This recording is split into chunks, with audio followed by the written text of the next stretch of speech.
नमस्कार दोस्तों, आप सभी का स्वागत है वर्चुअल लर्निंग की इस सीरीज़ में। और एक बार फिर से मैं ऋषि आप सभी के लिए ट्रिपल सी का एक और नया लेसन लेकर आप सभी के सामने हूं। और आज की इस क्लास में, क्योंकि नॉर्मली पिछली क्लास में मैंने आप लोगों को सॉफ्टवेयर्स के बारे में बताया था, तो आज की इस क्लास में हम जो आगे बढ़ते हुए जानेंगे कि ऑपरेटिंग सिस्टम क्या होता है। क्योंकि पिछली क्लास में मैंने आप लोगों को ये समझाया कि सिस्टम सॉफ्टवेयर क्या होते हैं या आपके एप्लीकेशन सॉफ्टवेयर क्या होते हैं। लेकिन आज की इस क्लास में जो एक मेन हमारा फोकस होगा वो इस चीज़ में कि हम एक बार अच्छे से ये समझे, क्योंकि एप्लीकेशन सॉफ्टवेयर और सिस्टम सॉफ्टवेयर में फ़र्क तो आप जानते हैं, पर अच्छे से हम इस क्लास में ये समझेंगे कि एक ऑपरेटिंग सिस्टम और एक सिस्टम सॉफ्टवेयर में क्या फ़र्क होता है। तो चलिए दोस्तों शुरू करते हैं। और इससे पहले कि मैं ऑपरेटिंग सिस्टम के बारे में बताना शुरू करूं, मैं आप लोगों को याद दिलाना चाहूँगा वो बातें जो मैंने आप लोगों को सिस्टम सॉफ्टवेयर के लिए बताई थी। और सिस्टम सॉफ्टवेयर के बारे में मैंने आपको बताया था, तो ये तो हम जानते ही हैं कि सॉफ्टवेयर का एक मेजर एग्जाम्पल है। और इसके अंदर बहुत सारे सेट ऑफ इंस्ट्रक्शंस होते हैं। आमतौर पर ये एक प्लेटफॉर्म होता है जिसके ऊपर एप्लीकेशन सॉफ्टवेयर काम करते हैं, और भी बहुत सारी चीज़ें। साथ ही साथ मैंने आपको सिस्टम सॉफ्टवेयर के बारे में एक खास चीज़ मैंने ये बताई थी कि बहुत सारे ऐसे कंप्यूटर सिस्टम होते हैं जिसमें पहले से ही सॉफ्टवेयर डला होता है, तो उसे हम जानते हैं सिस्टम सॉफ्टवेयर के नाम से। जैसे मैंने आपको एग्जांपल दिया था कि भाई सैमसंग का मोबाइल है और उसमें पहले से ही सैमसंग का सारा सॉफ्टवेयर, एंड्रॉयड वर्जन सब कुछ डला हुआ है, तो ये उसका सिस्टम सॉफ्टवेयर होगा। ऐसे ही अगर मान लीजिए आप कोई एप्पल का लैपटॉप लेकर आते हैं और एप्पल के लैपटॉप में भी पहले से ही जो सॉफ्टवेयर है वो डले रहते हैं, तो ये हम उसका सिस्टम सॉफ्टवेयर कहेंगे। लेकिन ऑपरेटिंग सिस्टम क्या होता है, उसको समझने के लिए ये बात कि ऑपरेटिंग सिस्टम सिस्टम सॉफ्टवेयर से थोड़ा अलग होता है, इसको आप अभी साइड कर दीजिए। असल में ऑपरेटिंग सिस्टम सिस्टम सॉफ्टवेयर ही होता है, पर ये एक खास तरीके का सिस्टम सॉफ्टवेयर है। ये यूं समझ लीजिए कि हमने सिस्टम सॉफ्टवेयर को एक नाम दे दिया है, अब हम इसे इस नाम से जानते हैं। असल में ऑपरेटिंग सिस्टम किसी भी सिस्टम का वो सॉफ्टवेयर होता है जिसके बिना वो सिस्टम ऑपरेट नहीं हो सकता। और सिस्टम सॉफ्टवेयर वो सॉफ्टवेयर होता है जिसके बिना सिस्टम चालू ही नहीं हो सकता। यानी कि सिस्टम सॉफ्टवेयर तो सिस्टम को चालू करने की और उसको फंक्शनिंग में लाने की जिम्मेदारी रखता है। उसके बाद हर एक काम को अच्छे से करने के लिए, हर एक काम को ठीक ढंग से करने के बाद ठीक आउटपुट देने की जिम्मेदारी निभाता है ऑपरेटिंग सिस्टम। और ऐसे बहुत सारे ऐसे सॉफ्टवेयर होते हैं, बहुत सारे ऐसे कंप्यूटरों में जिसमें सिर्फ सिस्टम सॉफ्टवेयर और ऑपरेटिंग सिस्टम दोनों साथ के साथ ही होते हैं, या इसे मैन्युफैक्चर कंपनियां डाल कर ही देती है आपके कंप्यूटर में पहले से ही, जो आपका डिवाइस है उसमें पहले से ही, कि सिस्टम सॉफ्टवेयर भी पहले से डला हुआ है और ऑपरेटिंग सिस्टम भी पहले से डला हुआ है। जैसे कि एंड्रॉयड एक ऑपरेटिंग सिस्टम है किसी भी तरह के मोबाइल के लिए। पर अगर आप देखें कि भाई एंड्रॉयड का वही वर्जन आपके सैमसंग मोबाइल में है और एंड्रॉयड का वही वर्जन आपके किसी दूसरे मोबाइल में है, पर दोनों मोबाइल में चीज़ें अलग अलग तरीके से होती है, काम अलग अलग तरीके से होता है। कि एक तो सैमसंग का फ़ोन है और एक मान लीजिए आपका एलजी का फ़ोन है, तो दोनों में फंक्शनिंग चेंज हो जाती है। असल में यहाँ पर क्या हुआ है, जो आपका एंड्रॉयड का ऑपरेटिंग सिस्टम है उसे सिस्टम सॉफ्टवेयर के साथ कुछ इस तरह से डिज़ाइन किया जाता है, और उसे मैन्युफैक्चर करने वाली कंपनी ही करती है और आपके फ़ोन में डाल देती है कि वो दोनों अलग अलग काम करते हैं, बावजूद इसके कि वो एक ही ऑपरेटिंग सिस्टम के वर्जन है। ये तो हो गए वो डिवाइस जिसमें पहले से ही ये चीज़ें डली होती है। पर कई सारे ऐसे कंप्यूटर जिस पे आमतौर पर आप और हम काम करते हैं, उसमें पहले से ऑपरेटिंग सिस्टम नहीं होता। ऑपरेटिंग सिस्टम वैसे सिस्टम सॉफ्टवेयर के एक हिस्से के तौर पर ही लिया जाता है, तो यहाँ हम यही मानकर चलेंगे। लेकिन कई बार ये सिस्टम सॉफ्टवेयर से हटके होता है और इसे आपको अलग से डालना होता है। और इसके ऐसा होने का एक फ़ायदा भी है कि जैसे कि मान लीजिए आप एक कंप्यूटर लेकर आते हैं और उस कंप्यूटर में पहले से ही कोई ऑपरेटिंग सिस्टम डला हुआ है। जैसे कि आप कोई एप्पल का लैपटॉप लेके आते हैं, तो उसमें पहले से ही आपके सॉफ्टवेयर डले होते हैं और आप अपनी मर्जी का ऑपरेटिंग सिस्टम उसमें नहीं डाल सकते। और अगर आप कोई ऐसा सिंपल लैपटॉप लेके आते हैं तो उसमें आपका जो ऑपरेटिंग सिस्टम है वो अपनी मर्जी से आप सेलेक्ट कर सकते हैं। फिर चाहे आप विंडोज 7 चुने, 8 चुने या 10 चुने, कोई सा भी ऑपरेटिंग सिस्टम आप चूज कर सकते हैं। फिर ऑपरेटिंग सिस्टम जब कंप्यूटर में डाल दिया जाता है तो उसके बाद वो सिस्टम सॉफ्टवेयर के साथ मिलकर वर्क करता है, सारे काम करता है। किसी भी ऑपरेटिंग सिस्टम में आमतौर पर ये 3 बुनियादी फीचर्स होते हैं। देखिए यहाँ पर क्या लिखा हुआ है, an operating system is a program that acts as an interface between the software and the computer hardware. कह रहा है कि एक ऐसा प्रोग्राम होता है ऑपरेटिंग सिस्टम जो कि कुछ इस तरह से काम करता है, इस तरह की जिम्मेदारी निभाता है कि कोई भी छोटा मोटा सॉफ्टवेयर कंप्यूटर के हार्डवेयर को यूज कर सके। कहने का मतलब यह है कि अगर आप अपने पेंट यूज कर रहे हैं और पेंट में आपको कर्सर मूव करना है, कुछ ड्रॉ करना है, तो वो आप माउस से कर पाते हैं। आप अगर माउस को हिलाते हैं तो ये स्क्रीन पर हिल रहा है और आप इस पेज पर काम कर पा रहे हैं। तो ये चीज होती है ऑपरेटिंग सिस्टम की बदौलत। ऑपरेटिंग सिस्टम ने तो बस एक एप्लीकेशन खोल रखी है जो मैंने अपने कंप्यूटर में डाल रखी है, और ये पहले इस कंप्यूटर में नहीं थी, और अब इसके चलने से, इस पीडीएफ फाइल के चलने से, और मेरा माउस अब इसके ऊपर काम कर रहा है, और अगर मैं यहाँ पर वर्क करता हूँ तो ये देखिए ऊपर नीचे भी हो रहा है। तो ये चीज ऑपरेटिंग सिस्टम देखता है। देखिए यहाँ पर इसको समझने के लिए एक स्ट्रक्चर दिया हुआ है। असल में सबसे पहले जो सबसे बुनियाद में होता है, सबसे बेस में होता है, वो होता है आपके कंप्यूटर का हार्डवेयर। और हार्डवेयर क्या होता है ये आप लोग अच्छे से जानते हैं। एक तरफ हार्डवेयर होता है कंप्यूटर का और एक तरफ होता है यूजर जो उस कंप्यूटर को यूज करना चाहता है। पर सिर्फ इन दोनों के होने से ही काम नहीं बन जाता, बल्कि आपके पास ये 2 चीजें भी होनी चाहिए। पहली चीज, आपके पास वो एप्लीकेशन होनी चाहिए जिस पर कोई भी काम किया जा सकता है या जो वो काम करना जानता है। जैसे कि आप एक MP3 फाइल चलाना चाहते हैं तो MP3 प्लेयर या VLC प्लेयर आपके पास होना चाहिए। और VLC प्लेयर कहता है कि भाई मुझे जो है ऑडियो फाइल चलाने के लिए कंप्यूटर हार्डवेयर के एक डिवाइस स्पीकर का यूज करना है। तो ये एप्लीकेशन चाहता है हार्डवेयर को एक्सेस करना, पर इसके बीच में एक चीज आती है ऑपरेटिंग सिस्टम।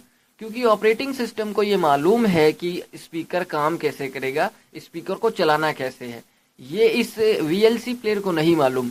तो इस वजह से फिर वो आता है ऑपरेटिंग सिस्टम के पास, ऑपरेटिंग सिस्टम फिर आता है हार्डवेयर के पास, और जो भी काम होता है वो सारा प्रोसेस करने के बाद इसी फॉर्मेशन में उल्टा यूजर तक पहुंचाता है। तो ये ऑपरेटिंग सिस्टम का मेजर काम होता है कि एक यूजर एक हार्डवेयर या एक एप्लीकेशन और एक हार्डवेयर के बीच में लिंक करने का काम करता है ये ऑपरेटिंग सिस्टम। और दूसरा इसके बारे में देखिए यहाँ पर क्या फीचर बताया गया है, it is an integrated set of specialised program. एक खास तरह का प्रोग्राम होता है that are used to manage overall resource and operations of the computer. एक खास तरह का काम होता है जो कंप्यूटर के हर एक पार्ट को इस्तेमाल करने लायक बनाता है और मैनेज करने का काम करता है, ऑपरेशंस करने का काम करता है। कोई भी चीज कैसे करी जाएगी, अगर कोई प्रोसेसर कोई काम करता भी है, हमने ये सब चीजें पढ़ी है, तो वो कैसे करता है, ये चीज असल में ऑपरेटिंग सिस्टम जो कि एक सॉफ्टवेयर है उसमें हमने उसे लिख कर दिया होता है, प्रोग्राम करके दिया होता है, और फिर प्रोसेसर उसे पढ़ के ही सारे काम करता है जो ऑपरेटिंग सिस्टम में लिखे हुए होते हैं। तीसरी फीचर जो इसके बारे में बताया गया है, it is specialised software that control and monitor the execution of all other program that reside in the computer including application program and other system software. साथ ही साथ ऑपरेटिंग सिस्टम आपके सिस्टम से रिलेटेड बहुत सारे कामकाज और दूसरे एप्लीकेशन से रिलेटेड काम भी देखता है। ऑपरेटिंग सिस्टम इस तरह की चीजें भी देखता है कि भाई आपका जो सिस्टम सॉफ्टवेयर में आपने टाइम डाल रखा है उसके हिसाब से यहाँ पर टाइम दिखाना, या और भी अगर आप देखते हैं कि कोई एप्लीकेशन आप चालू करते हैं, जैसे मान लीजिए मैं टैली का एग्जांपल लेता हूँ, तो अगर मैं आपको टैली में कोई कंपनी में क्रिएट करता हूँ, जैसे कि मैं आपको ये करके दिखाता हूँ। असल में यहाँ एक सिस्टम सॉफ्टवेयर है। सिस्टम सॉफ्टवेयर होता है बायोस यानी बेसिक इनपुट आउटपुट सिस्टम, और बायोस आमतौर पर वही सबसे जिस तारीख को उसे बनाया जाता है, जो वो प्रोसेसर या मदरबोर्ड जब बनाया गया हो वही तारीख उसके अंदर पड़ी हुई होती है। और जो मेरा कंप्यूटर है ये 2002 का यूज करता हुआ आ रहा हूँ मैं, ये 2002 का कंप्यूटर है, इसका मैन्युफैक्चर 2002 में हुआ था। अब यहाँ टैली में आमतौर पर हम कंपनियां क्रिएट करते हैं। मैं आपको एक एग्जांपल करके दिखा रहा हूँ कि जैसे कि मान लीजिए मैं कोई कंपनी क्रिएट करता हूँ, तो कंपनी क्रिएट कर रहा हूँ, तो यहाँ पर आप देखिए जो मैंने लास्ट अपने मदरबोर्ड में जो ड्राइवर इंस्टॉल करे थे, क्योंकि ये 2002 का मदरबोर्ड था, तो उस हिसाब से मैंने नई चीज़ें डाली थी इसके अंदर। तो यहाँ पर अगर आप देखें तो बाय डिफ़ॉल्ट अभी मैं 2016 में हूँ, और कंपनी का ये जो टेली का सॉफ्टवेयर है ये भी 2016 का डाउनलोड किया हुआ है। पर बावजूद इसके यहाँ जो डेट आ रही है वो आ रही है 1 अप्रैल 2010 की, और ये जो डेट है ये असल में मेरे मदरबोर्ड की स्टार्टिंग डेट है। ये मेरे मदरबोर्ड में जो शुरुआत की डेट है वो पड़ी हुई है। तो असल में ये जो एप्लीकेशन सॉफ्टवेयर है और ये जो सिस्टम सॉफ्टवेयर हमारे मदरबोर्ड का होता है उसको लिंक करने का काम कौन कर रहा है?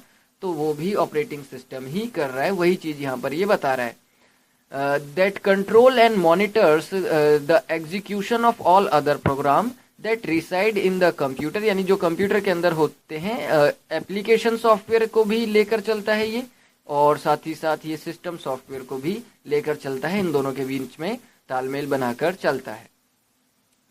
ऑपरेटिंग सिस्टम के होने के ऑब्जेक्टिव क्या है या इसे क्यों रखना चाहिए? तो बहुत सारे ऑब्जेक्टिव हो सकते हैं खास तरह के ऑपरेटिंग सिस्टम को बनाने के लिए। देखिए पहला क्या है, to make a computer system convenient to use in an efficient manner. जो मैंने आप लोगों को भी बताया ही कि ऑपरेटिंग सिस्टम को अलग से डिज़ाइन करने का फ़ायदा ये होता है कि आप अपने कंप्यूटर में अपनी ज़रूरत के हिसाब से ऑपरेटिंग सिस्टम रख सकते हैं। To hide the details of the computer hardware resource from the user. Operating system में जैसे कि मान लीजिए अगर कोई सिस्टम सॉफ्टवेयर बनाया जाता है और उसे मैन्युफैक्चर ही बनाते समय डाल देता है, तो उस सॉफ्टवेयर को कॉपी कर पाना मदरबोर्ड से मुश्किल होता है। लेकिन आप चाहते हैं कि भाई आपका जो इंफॉर्मेशन है सिस्टम से रिलेटेड या खास तरह की इंफॉर्मेशन है जो कंपनी चाहती है बाहर ना लीक हो, तो वो क्या करती है, सिस्टम सॉफ्टवेयर और ऑपरेटिंग सिस्टम को अलग अलग कर देती है। ऑपरेटिंग सिस्टम में वो जानकारियाँ नहीं होती जो आपके खास तरह के कंप्यूटर के लिए होनी चाहिए, और बाकी सारी जानकारियाँ होती है। Hide the detail of the hardware resource from the user. इस वजह से ऑपरेटिंग सिस्टम बनाया जाता है। To provide user a convenient interface to use the computer system. अब अगर आप अपने हिसाब का ऑपरेटिंग सिस्टम चुन सकते हैं, अपनी ज़रूरत के हिसाब का ऑपरेटिंग सिस्टम चुन सकते हैं, तो आपके लिए कंप्यूटर के साथ काम करना आसान हो जाता है, इंटरफेस करना आसान हो जाता है। To acts as an intermediate between hardware and its user and making it easier for the user to access and use other resources.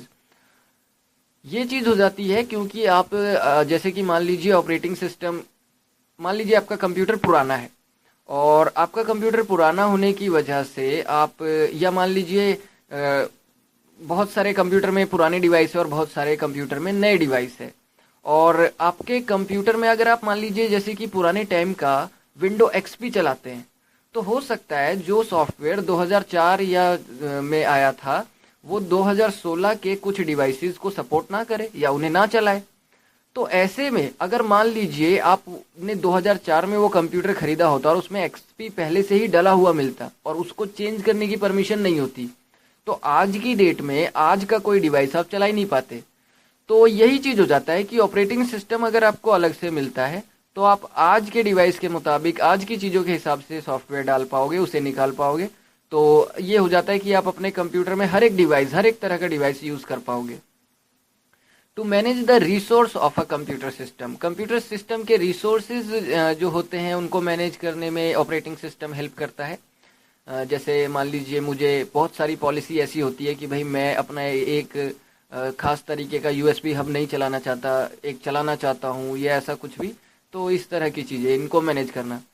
To keep track of who is using which resource, graphic resource request according to resource of using and mediating conflicting request from different program and user. साथ ही साथ इन सब चीज़ों को ध्यान रखना कि कौन सा काम कैसे कैसे किया गया, किसने किया, या और भी बहुत सारी चीज़ें होती हैं। ये हर सॉफ्टवेयर के अंदर ये वाली खासियत नहीं होती है। कुछ खास तरह के कंप्यूटर में लगे हुए सॉफ्टवेयर्स में खासियत होती है, जैसे आपके एटीएम्स में होते हैं या इस तरह की चीज़ें, इन तरह की मशीनों में। ये वाले सॉफ्टवेयर होते हैं जो होने वाले काम को रिकॉर्ड कर सके और रिसोर्स का पता लगा सके कि कौन सी चीज़ कितना यूज़ हुई है। जैसे कि मैं आपको एक एग्जांपल के तौर पर दिखाऊं तो एक चीज़ होती है जिसे हम कहते हैं गैजेट। और जैसे कि मान लीजिए एक सीपीयू मीटर नाम से गैजेट होता है।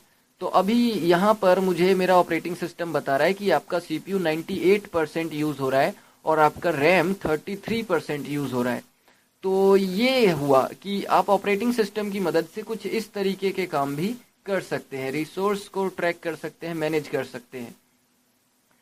To provide efficient and sharing and fair sharing of resource among user and programs. और बहुत सारे ऐसे ऑपरेटिंग सिस्टम आते हैं जो नेटवर्क में वर्क करते हैं, जैसे कि आप एक ही कंप्यूटर से 10-10 तरह के कंप्यूटर को कनेक्ट कर सकते हैं और फिर आपके कंप्यूटर में लगा हुआ कोई डिवाइस दूसरे किसी कंप्यूटर से चलाया जा सकता है। आपके कंप्यूटर में लगा हुआ प्रिंटर दूसरे किसी कंप्यूटर पे बैठे बैठे चलाया जा सकता है। तो अलग अलग तरह के ऑपरेटिंग सिस्टम अलग अलग तरह की ज़रूरत के हिसाब से डिज़ाइन किए जाते हैं और ये भी खासियत है ऑब्जेक्टिव है ऑपरेटिंग सिस्टम को बनाने का। अगर एक ऑपरेटिंग सिस्टम की खासियत की बात करें या जो मेनली कामों की बात करें हम कैरेक्टरिस्टिक्स, तो ये क्या क्या काम करते हैं तो देखिए, सबसे पहला काम जो होता है वो होता है ऑपरेटिंग सिस्टम का मेमोरी मैनेजमेंट। मेमोरी मैनेजमेंट या इसको हम एक तरीके से टास्क शेड्यूलिंग वगैरह इस तरह के काम से रिलेटेड होता है। कहने का मतलब यह है, आपके कंप्यूटर में होती है एक चीज़ रैम। रैम क्या होता है आप लोग अच्छे से जानते हैं, रैंडम एक्सेस मेमोरी। और आपके कंप्यूटर में जो भी रैम होती है, भले ही आपने 2 GB लगाई हो या 10 GB लगाई हो, लेकिन एक तय लिमिट होती है कि भाई 2 GB है, इससे ज़्यादा नहीं हो सकता, इससे ज़्यादा काम नहीं आ सकता। तो आपके कंप्यूटर में आप 2 GB की रैम लगा रखे हैं तो 2 GB तक का ही काम कर सकते हैं, उससे ज़्यादा काम कर ही नहीं सकते। तो ये चीज़ कि भाई किस समय कोई काम चल भी पाएगा या नहीं चल पाएगा, और चल पाएगा तो मुझे बाकी काम कैसे करने हैं, कैसे नहीं करने, उनको उतनी ही जगह में कैसे फिनिश करना है, ये सारा काम मेमोरी मैनेजमेंट करने का ये सारी चीज़ें ऑपरेटिंग सिस्टम ही करता है। Keep tracks of primary memory, यानी जो प्राइमरी मेमोरी के काज है उनको ये देखता है what part of it is use by whom, यानी कौन सा काम। अभी देखिए जैसे कि आप नीचे देख रहे होंगे मैं 3-3 4-4 काम चला रहा हूँ इस समय, टैली चल रहा है, पीडीएफ फाइल चल रही है। तो रैम में कौन सा पार्ट कितनी जगह लेगा ये ऑपरेटिंग सिस्टम ही डिसाइड करता है।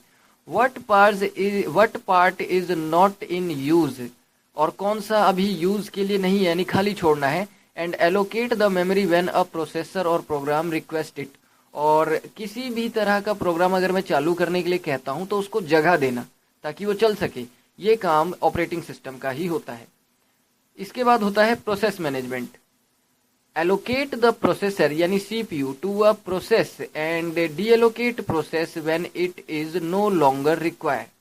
भाई मान लीजिए मैं कहता हूं कि मैं इधर आके कैलकुलेटर ओपन करना चाहता हूं, तो प्रोसेसर में ये काम होने लगे जो भी मैंने करने के लिए कहा है, ये चीज समझाने का जिम्मेदारी भी ऑपरेटिंग सिस्टम का ही होता है, प्रोसेस को मैनेज करना कि भाई इस समय कौन सा काम करना है।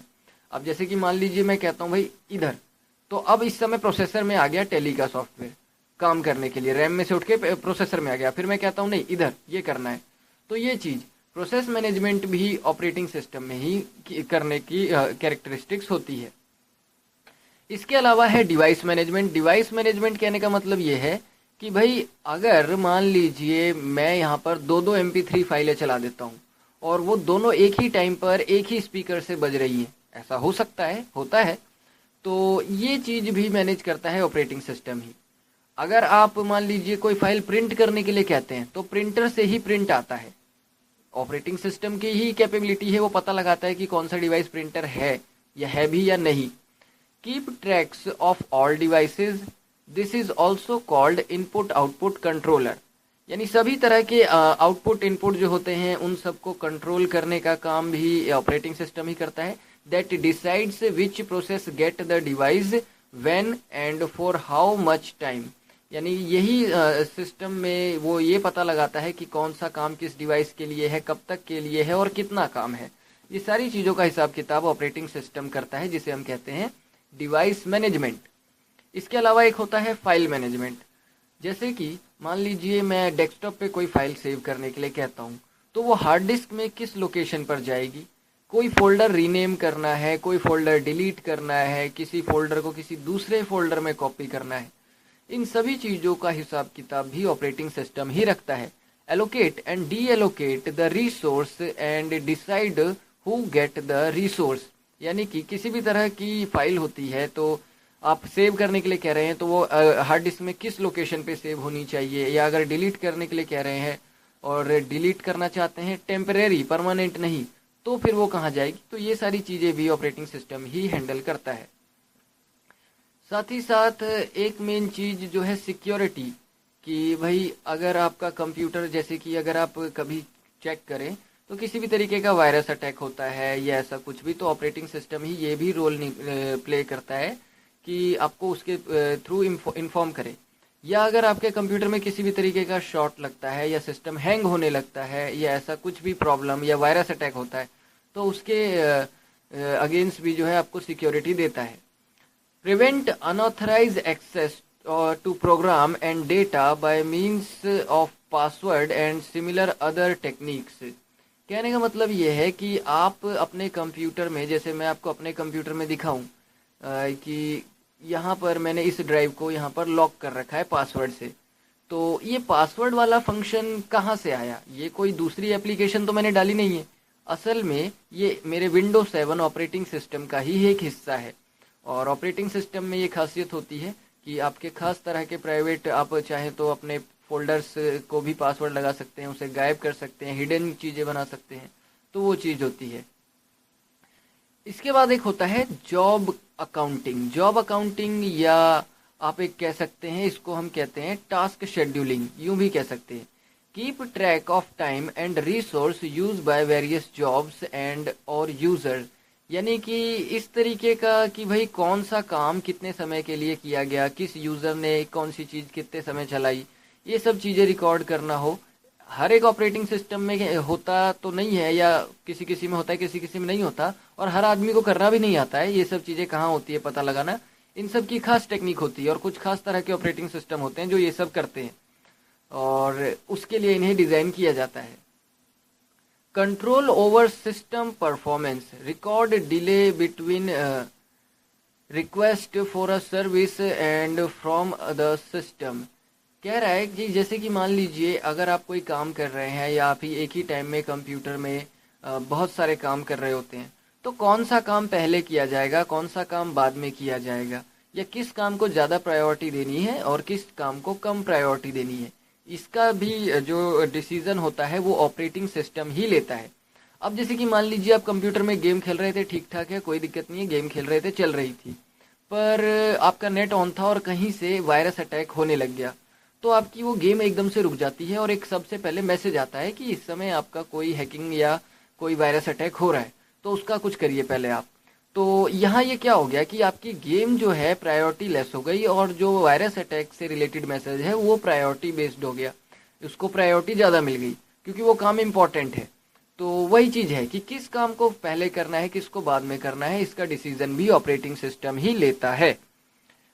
Interaction with the operator, the interaction may take place via console of the computer in the form of illustration. Operating system acknowledge the same, does not corresponding action for informs the operation by a display screen. कहने का मतलब यह है कि आपको एक interactive environment मिले, आपके हिसाब से काम करने वाला इन्वायरमेंट मिले, इसकी रिस्पॉन्सिबिलिटी भी ऑपरेटिंग सिस्टम की ही होती है। ऑपरेटिंग सिस्टम का ये फ़ायदा होता है। अगर मान लीजिए आपका कंप्यूटर पहले से ही डिज़ाइन करके तैयार करके आपको बना बनाया मिलता, तो हो सकता है कि उसमें आपको आपके हिसाब की कुछ चीज़ें नहीं मिलती जैसी कि आप चाहते हैं, पर ऑपरेटिंग सिस्टम को कुछ इस तरह से डिज़ाइन किया गया कि भाई अगर आपको आपके हिसाब की चीज़ें मिले तो ठीक है, नहीं तो आजकल बहुत सारे ऐसे ऑपरेटिंग सिस्टम आते हैं जिसे आप अपने हिसाब से भी इम्प्लीमेंट कर सकते हैं, आप अपने हिसाब से भी डिज़ाइन कर सकते हैं या करवा सकते हैं। और ऑपरेटिंग सिस्टम की एक खासियत ये होती है एरर डिटेक्टिंग एड्स, यानी कि production of dump traces error message and other debugging and errors detecting methods. कहने का मतलब यह है कि किसी भी तरह का कोई खास प्रॉब्लम आता है, जैसे कि मान लीजिए आपकी हार्ड डिस्क खराब हो रही है, हुई नहीं, या रैम खराब हो रही है, या मान लीजिए किसी सीपीयू में कहीं किसी जगह पे हल्के लेवल का शॉर्ट लग रहा है या ऐसा कुछ, तो ऑपरेटिंग सिस्टम इससे रिलेटेड मैसेज और इससे रिलेटेड चीज़ों को भी डिटेक्ट कर लेता है, पता लगा लेता है और उससे रिलेटेड चीज़ें आपको बताता रहता है। जैसे आपके हार्ड डिस्क में कुछ गड़बड़ आती है तो उससे रिलेटेड प्रॉब्लम के मैसेज भी ये देता रहता है। Coordinating between software end user, जो मैंने आप लोगों को बताया ही कि जो आपका हार्डवेयर होता है, हार्डवेयर में ही सिस्टम सॉफ्टवेयर का लेवल होता है और आपका इधर यूज़र होता है। इन दोनों के बीच में रिलेशन का काम करता है operating system. Operating system coordination and assignment of compiler, interpreter, assembler and other software to be various user of computer system. ये यहाँ पर इसने क्या कहा मैं आपको समझाता हूँ। कंपाइलर, इंटरप्रेटर या असेंबलर ये खास तरह के वो लैंग्वेज ट्रांसलेटर होते हैं जो आपके सिस्टम सॉफ्टवेयर में होते हैं, यानी यूजर की कही हुई उसकी भाषा की चीजों को कंप्यूटर की भाषा में ट्रांसलेट करने वाले ये कुछ खास तरह के डिवाइसेस होते हैं और ये सिस्टम सॉफ्टवेयर के पार्ट होते हैं। तो ऑपरेटिंग सिस्टम इन तीनों के कोई भी कंप्यूटर इन तीनों के बिना काम ही नहीं करता। तो ऑपरेटिंग सिस्टम इन तीनों से आपको इंटरेक्ट कराता है, आपका काम इन तीनों से करवाता है। ये ऑपरेटिंग सिस्टम की जिम्मेदारी होती है। इसकी वजह से या इन फायदों की वजह से ऑपरेटिंग सिस्टम को अलग से डिजाइन किया जाता है, अलग से बनाया जाता है। पर एंड में फिर भी यही चीज आपको ये ध्यान में रखनी है कि ऑपरेटिंग सिस्टम को हमने तो समझ तो लिया, पर ऑपरेटिंग सिस्टम ऐसा नहीं है कि पूरी तरह से ही ये सिस्टम सॉफ्टवेयर से अलग होता है। बात यह है कि कई मायनों में ये सिस्टम सॉफ्टवेयर से अलग होता है, पर असल में ये है तो सिस्टम सॉफ्टवेयर का ही एक हिस्सा।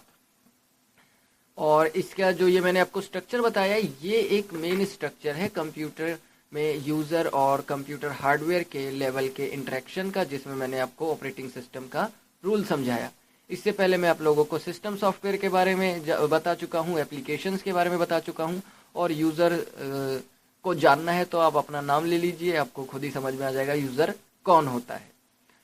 तो फिलहाल ये था दोस्तों हमारा लेसन नंबर 17, जिसमें हमने जाना कंप्यूटर सॉफ्टवेयर और ऑपरेटिंग सिस्टम के बारे में। होप कि अब कंप्यूटर सॉफ्टवेयर से रिलेटेड काफ़ी सारे कॉन्सेप्ट आप लोगों के क्लियर हुए हो गए होंगे। तो इसी तरह के किसी नए वीडियो के साथ मैं आप लोगों से मिलता रहूँगा। और अगर आप लोगों को मेरे वीडियोस अच्छे लग रहे हैं या इससे रिलेटेड कोई भी सजेशन आपको मुझे देना हो तो आप प्लीज़ मेरे वीडियो पे कमेंट करें और उसे शेयर करें अगर आपको अच्छा लगता है। और अगर आप चाहते हैं कि आपके यार दोस्त भी इन सब से सीखें और उनकी भी हेल्प हो तो आप इसे प्लीज़ शेयर करें, मेरे चैनल को सब्सक्राइब करें। शुक्ला क्लासेस से मैं आपको मिल जाऊंगा यूट्यूब पर, और इसी तरह से आगे के लेसन्स भी आप लोग पढ़ते रहें। और मिलते हैं अगले वीडियो में, तब तक फ़िलहाल इस वीडियो को देखने के लिए थैंक्स और मिलते हैं।